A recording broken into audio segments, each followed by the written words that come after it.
Ladies and gentlemen, the very word secrecy is repugnant in a free and open society, and we are, as a people, inherently and historically opposed to secret societies, to secret oaths, and to secret proceedings. We decided long ago that the dangers of excessive and unwarranted concealment of pertinent facts far outweighed the dangers which are cited to justify it. Even today, there is little value in opposing the threat of a closed society by imitating its arbitrary restrictions. Even today, there is little value in ensuring the survival of our nation if our traditions do not survive with it. And there is very grave danger that an announced need for increased security will be seized upon by those anxious to expand its meaning to the very limits of official censorship and concealment. That I do not intend to permit to the extent that it's in my control. And no official of my administration, whether his rank is high or low, civilian or military, should interpret my words here tonight as an excuse to censor the news, to stifle dissent, to cover up our mistakes, or to withhold from the press and the public the facts they deserve to know. For we are opposed around the world by a monolithic and ruthless conspiracy that relies primarily on covert means for expanding its sphere of influence, on infiltration instead of invasion, on subversion instead of elections, on intimidation instead of free choice, on guerrillas by night instead of armies by day.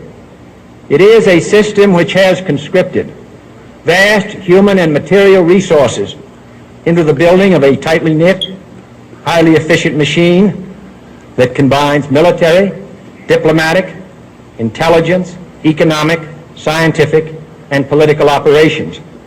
Its preparations are concealed, not published. Its mistakes are buried, not headlined. Its dissenters are silenced, not praised.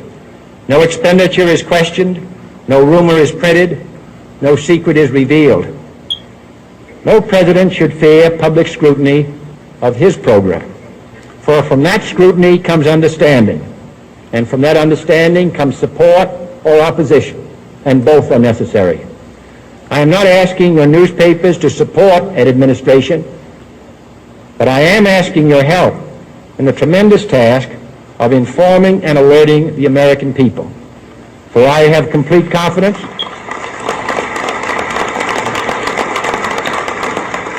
in the response and dedication of our citizens whenever they are fully informed.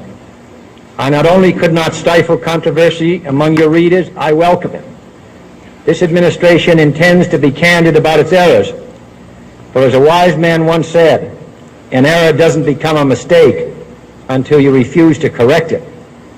We intend to accept full responsibility for our errors, and we expect you to point them out when we miss them.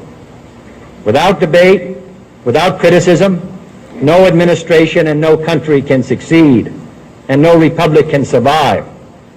That is why the Athenian lawmaker Solon decreed it a crime for any citizen to shrink from controversy.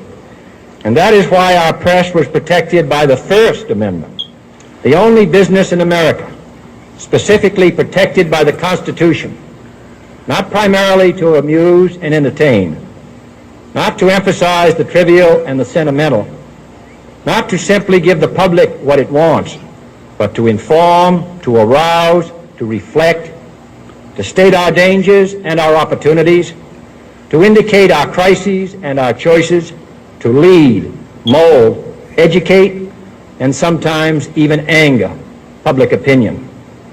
This means greater coverage and analysis of international news, for it is no longer far away and foreign, but close at hand and local. It means greater attention to improved understanding of the news, as well as improved transmission. And it means, finally, that government at all levels must meet its obligation to provide you with the fullest possible information outside the narrowest limits of national security. And so it is to the printing press, to the recorder of man's deeds, the keeper of his conscience, the courier of his news, that we look for strength and assistance, confident that with your help, man will be what he was born to be, free and independent.